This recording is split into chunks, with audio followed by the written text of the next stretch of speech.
Hello everyone, আসসালামু আলাইকুম। Welcome to my mini blog. তো আজকে রাত্রে রান্না হচ্ছে এই শীতের দিনে। চলো তোমাদেরকে দেখাই আজকে কি কি রান্না হচ্ছে।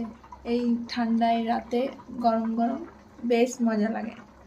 তো এইখানে রান্না হচ্ছে আমাদের দেশি মুরগির আলু দিয়ে ঝোল, একদম লাল লাল ঝোল। আর এখানে এই যে চাল ফুটছে, গরম গরম ভাত আর দেশি মুরগির ঝোল। আজকে রাত্রে তো বেশ জমে যাবে।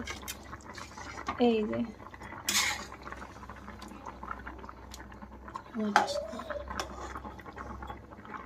একদম গরম গরম ভাতও ফুটছে সাথে।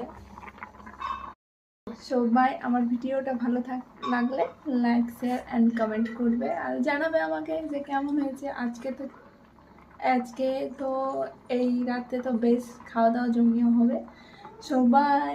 তো আমরা বেশি দেরি না করে বক বক না করে আমার খাবারগুলো সব হয়ে যাবে, ঠান্ডা হয়ে যাবে, তো আমি এখন খাবো আর তোমরা চুপচাপ ভাবো, নাহলে তোমরাও বাড়িতে বানিয়ে খাও। বাই।